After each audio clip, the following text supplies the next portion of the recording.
Greetings and welcome to another episode of STL Soccer Talk, the video version, here at the St. Louis Post-Dispatch and STLtoday.com. I continue to be Tom Timmermann and you continue to be Beth O'Malley, but I am, yeah. But other things have changed. Yes, they have changed. It changed. City has won a game.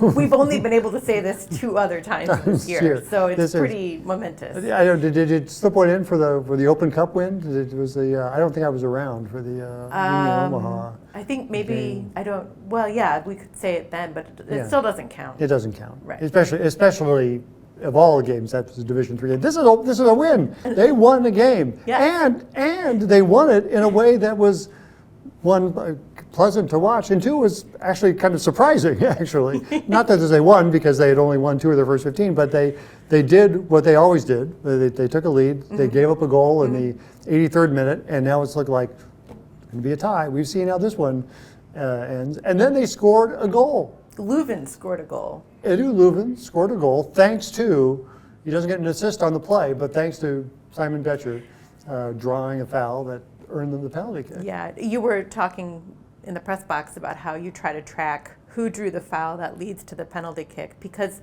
it's not counted in the statistics as an assist, but it certainly is an assist. It certainly is, and I was talking to Simon about that today, and he said, look, I'm just glad we won. Because that changes everything for these guys. I mean, it's not just that they gained 3 points for the first time since mid-March, but you could actually, they moved up. I mean, they stayed in 14th in the standings, but they're like closer to the teams. It's like, wow, if they win another game, they could actually pass some teams. And if you look at actually in points per game played, they actually are ahead of some teams. So they're not, it shows you just what a difference winning is, but just everyone feels better out there now. Everyone feels better, and a little bit of weight has been lifted off the shoulders. Almost more importantly, David Critchley, the interim coach, kind of followed through on several, I wouldn't say promises, but several goals that he had for that first game. It was a more entertaining game. The fans were more involved, and the players did seem to be playing with more emotion and in a different style than under Olaf Melberg.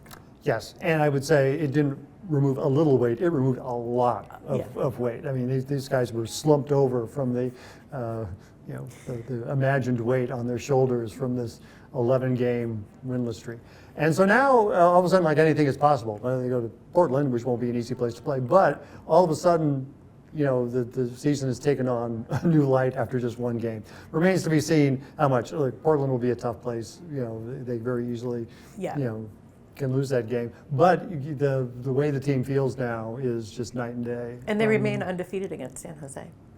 They 5-0 against the Quakes, and it was easy to go 4-0 because there were some bad Quakes teams, but this is a much better team. Yeah. I mean, coached by Bruce Arena, a U.S. soccer coaching legend, who's at least probably twice as old as David Critchley is. So but it was good to see, just because the season had become such a drag. It was a relief, I think, for a lot of the fans in the stadium and a lot of the press in the press box. Oh, we don't have to write about another loss. Or another blown chance at a win. Right. Yeah. Anyway, we'll have more about this on the podcast, which will actually be enjoyable to listen to and enjoyable to record for a change. Well, they're all enjoyable to listen to. Oh, yes, they are. But it'll be it more won't exciting it won't leave you demoralized when it's done. It's not like, think of a depressing movie. It's not like doing that. You're not going to shed tears when you listen to it. It's not like watching Chinatown or something. Right. So anyway, we're going to go into the studio right now and do that. So anyway, until then, for Beth, I'm Tom. For Eli behind the camera and producing this week's episode. Until then, be seen.